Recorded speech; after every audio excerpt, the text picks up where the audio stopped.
Greetings, denizens of the Empire. It's Jabara here. So about a month ago, I made a video discussing the Woman King trailer and my thoughts on it as far as authenticity and just my general opinions on it. So seeing as I went and watched the full movie a few days ago, I just want to follow up on my thoughts from the last video that I made. I also want to make it clear that I will not attempt to make a full, comprehensive review of the movie, as it would take far too long to pick it apart in that sort of capacity, especially considering I only watched it one time at a movie theater rather than at home with the ability of pausing it or rewatching parts over and over. Also, I'm sure it goes without saying, but I'll say it anyway. Spoiler alert, you've been warned. I repeat, spoiler alert, you've been warned. If you haven't seen it yet and don't want it to be spoiled, then just... yeah, you know what to do. Just go away.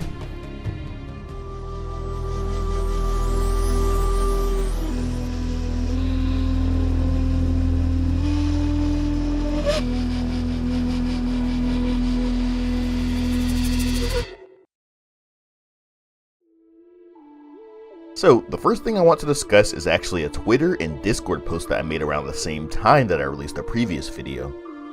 I mentioned this random light-skinned girl among the ranks of the Phone Warriors.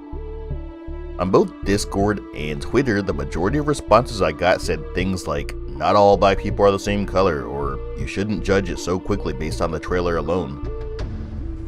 One comment even noted that cameras tend to produce inconsistent results for people of darker skin tones. Yeah, I mean, I can't agree with the statement wholeheartedly, as lighting in one picture can make people of darker skin tones have dramatically different shades of pigmentation from one photo to the next. But considering she's standing right next to several other dark-skinned women, I think it's safe to say that's not the case here. I also just want to clarify that I wasn't jumping to any conclusions based on the trailer. I just noted that she was out of place and simply thought it was worth mentioning. I was hoping that maybe there was some particular reason or backstory for it, but alas, there was not. From start to finish of the movie, there was only one confirmed mixed-race character, and it was a man. All others were either strictly black African or white European. I also want to clarify to everyone that I know that not all Africans are dark-skinned. Africa is the most diverse continent in the world, with people ranging from pasty white to charcoal black depending on the region or people in question. Some even bear physical features similar to the indigenous people of East Asia. This makes perfect sense as Africa is the birthplace of mankind. However, the people of West Africa, or more specifically what is now the modern-day Republic of Benin, simply do not have that particular skin tone. And after watching the movie and there being simply no explanation about the complexion of this character, I found it quite odd. I think that may have simply been a black American actress, and within our culture we tend to look at people like her as light-skinned, but still black. In reality, that's not really a thing. Light skin in most situations means that somewhere down the line, whether it be a grandmother or grandfather, or even several generations back to times immemorial, the person in question likely has admixture with European or Native American ancestors. Classifying these people as light-skinned blacks or red bones is simply a relic of the one-drop rule, or basically a belief that any African ancestry at all would classify someone as a Negro. It's the same reason why Barack Obama is considered America's first black president, despite the fact that his mother is white. Additionally, people tend to have this erroneous belief that African Americans are descended from all parts of Africa.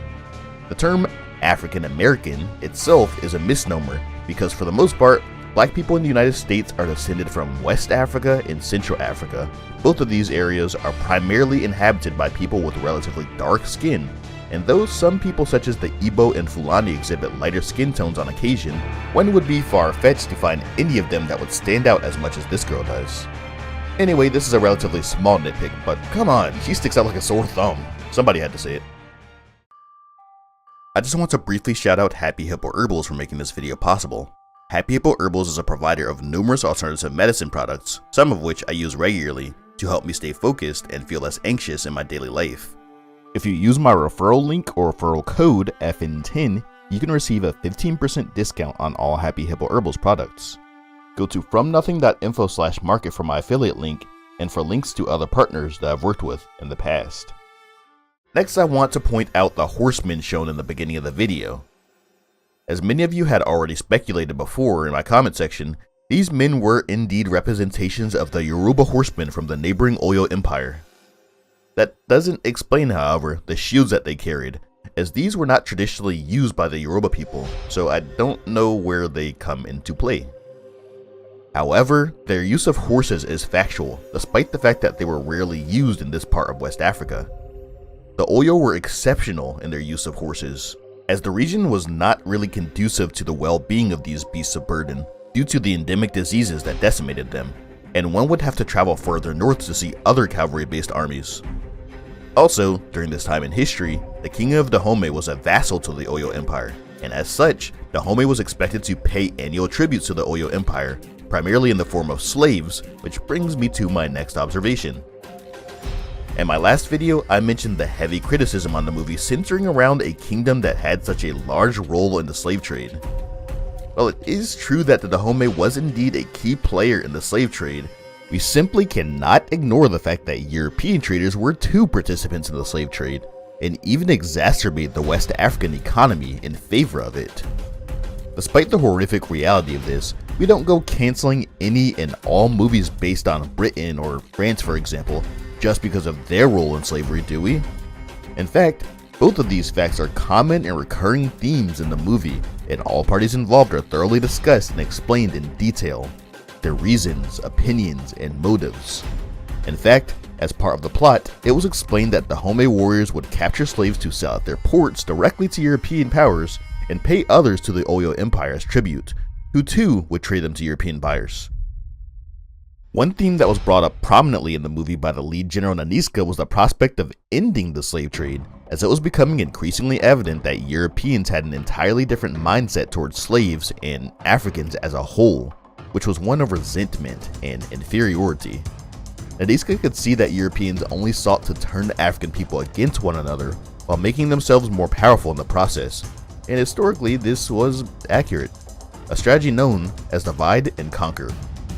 Additionally, she suggested to her king that Dahomey should look for alternative sources of income, primarily in the form of palm oil production.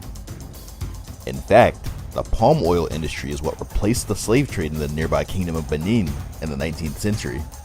Not to be confused with the modern-day country of Benin, which is actually where the kingdom of Dahomey, featured in the movie, is located. And despite its name being Benin, it really has nothing to do with the historical kingdom of Benin, which was located in Nigeria. And hopefully the directors of the movie did not confuse the two. During the film, King Gezo was actually open to Nanisca's plan and allowed her to put her suggestions into practice and experiment with the revenue potential, much to the dismay of his ambitious and envious queen. However, despite there being some truth and even real-world examples of these events in pre-colonial Africa, there were a few massive inaccuracies with this, as to be expected with, well, any Hollywood historical movie. The fact that the plan was spearheaded by King Gezo is one of these inaccuracies. In reality, it was actually King Gezo's brother, Adandozan, who was the one pushing to end the slave trade, and focus more on agricultural production to combat European ambitions. Gezo subsequently usurped the throne from him and re-established the slave trade. King Gezo was the wrong person to glorify in this movie. We see this happen in many movies such as 300, in which the Greeks are portrayed as these rightful, romantic, and just fighters of freedom, while the Persians were barbaric savages who endorsed slavery and all other manner of evil. This was simply an untrue and asymmetrical plot, but alas, it was done by Hollywood for the sake of entertainment value. Moving on to another moment of note was when Naui, one of the main characters of the film, was confronted by a difficult situation. Early on, she is seen outside of her home being presented to a man by her parents. The man is openly aggressive towards her, talking to her as if she is a servant or property, making demands, and even striking her just because she remains silent. He then grapples her and she manages to overpower him, pushing him to the ground. The man then angrily withdraws, scolding her father as he deems her worthless. As a punishment, her father sends her off to the king to become a warrior or agoji, before she exclaims that she does not want to marry a man that beats her. Ignoring the overly simplified and obviously hyper-feminist approach to this scene, it is documented that this was one of many ways that a woman could or would become an agoji. being an unruly child. Basically the same reason an angry American parent will send his troublesome son to a military school. As Nagoji, she goes through a rigorous training program, including her final test where she essentially completes an obstacle course, notably the beginning where she and all of the other trainees are required to run through a field of sharp brambles. This transversal of brambles was a notable scene as it depicted one of many trials expected of Nagoji, as described in writing by early European spectators. This training also had practical applications as well. Aside from being a test of pain tolerance, brambles were a common form of fortification throughout the African continent. Some of these consisted of simple small enclosures that protected rural villages from wild animals, while others were much more formidable and elaborate in both scale and purpose. The nearby kingdom of Benin mentioned earlier was one example of this, and was said to have a complex network of walls and ramparts all around its capital city, and rather than a moat full of water, instead it was covered in a dense thicket of thorny bush. Soldiers trained to push through these types of barriers would have been quite the spectacle to the defenders, and a true show of force on behalf of the attacking army. Despite this, I feel like the culture and the training of the Dahomey overall seemed a little too soft. Naoi's mouthiness and rebellious nature seemed to result in nothing more than a mere scolding from her general, but never any actual punishments that would be expected from a force of an elite frontline soldier. For example, there was a scene where Naoi used gunpowder to explode the limbs off of some of the training dummies, right as Nadiska struck one with her sword. Naoi was not punished for it. There was also a scene where she ran off with one of the European traders and had a love affair with him. She even returned with a gift from him. Nadiska noticed, but again did nothing about it. I think this sort of lack of discipline would be punished severely in such an elite force of warriors, especially considering that all Nagoji were lawfully wives of the king and required to live a life of celibacy. They have been documented being punished by death for such acts. Nadiska even reminded them of this expectation of discipline continuously, but alas, she never really enforced it in any considerable capacity aside from a motherly scolding. The last thing I wanted to cover that was quite interesting to see in the movie was something I covered in a few videos in the past. There was a scene where Nadiska was troubled in her thoughts and confided in Amenza. Amenza recommended that she ask the spirits for help and is seen drawing lines into sand on a board as she continuously shakes a handful of nuts and picks them up. This was an obvious example of Ifa divination, in which a binary code is derived from this ritual, and each of the codes correspond to a specific poem or verse that provides guidance or advice to the troubled follower.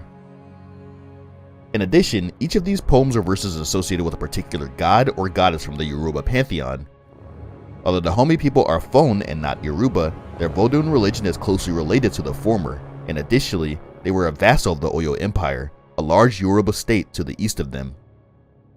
With that being said, Ifa divination or similar practices may have been common within the Dahomey kingdom.